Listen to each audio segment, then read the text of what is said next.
കന്യാകുമാരി എന്ന് പറയുന്ന സ്ഥലത്തുകൂടെയുള്ള എൻ്റെ യാത്രക്കിടയിലാണ് ഞാൻ ആ ഒരു മെമ്മോറിയൽ കാണുവാൻ ഇടയായത്. കാമരാജ് യൂണിവേഴ്സിറ്റിയിലൊക്കെ ബിരുദം നേടി ഞാൻ മുന്നോട്ട് പോകുന്ന അവസരത്തിൽ പോലും ഈ ഒരു വ്യക്തി ആരായിരുന്നു, എന്തായിരുന്നു എന്നതിനെപ്പറ്റിയുള്ള വ്യക്തമായ ധാരണ എനിക്കുണ്ടായിരുന്നില്ല. തമിഴ്നാട് ജനതയെ സംബന്ധിച്ചിടത്തോളം ഇത്രയധികം സ്വാധീനം ചെലുത്തിയ മറ്റൊരു വ്യക്തി ഉണ്ടോ എന്നുള്ള ചോദ്യത്തിന് ഉത്തരം, ആദ്യ കാലഘട്ടങ്ങളിലൊക്കെ ഇത്രമാത്രം സ്വാധീനം ചെലുത്തിയ മറ്റൊരു പൊളിറ്റീഷ്യൻ, രാഷ്ട്രീയപരമായുള്ള ഒരു വ്യക്തി ഇല്ല എന്ന് സമ്മതിക്കേണ്ടി വരും. ഭാരതത്തിൻ്റെ സ്വാതന്ത്ര്യവുമായി ബന്ധപ്പെട്ട് ഇദ്ദേഹം ചെയ്ത സംഭാവനകൾ തീർച്ചയായിട്ടും വളരെ വലുതാണ്.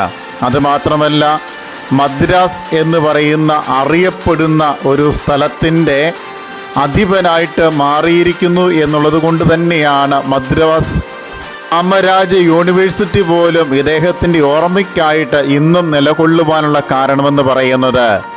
രാഷ്ട്രീയപരമായി ഇദ്ദേഹം ചെയ്ത വലിയ സംഭാവനകളുടെ ഫലമാണ് ഇന്ന് കന്യാകുമാരി എന്ന് പറയുന്ന സ്ഥലത്ത് നല്ല ഒരു മെമ്മോറിയൽ, അതും ഇദ്ദേഹവുമായി ബന്ധപ്പെട്ട ജീവചരിത്ര രേഖകളൊക്കെ ഉൾപ്പെടുന്ന നല്ല ഒരു മെമ്മോറിയൽ എനിക്ക് ഇവിടെ കാണുവാനിട വന്നത്.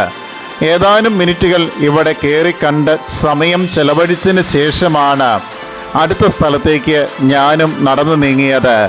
കന്യാകുമാരിയിൽ നമുക്ക് ധാരാളം സ്ഥലങ്ങൾ ഇതുപോലെ വലുതും ചെറുതുമൊക്കെയായിട്ട് കാണുവാൻ സാധിക്കുന്നുണ്ട്.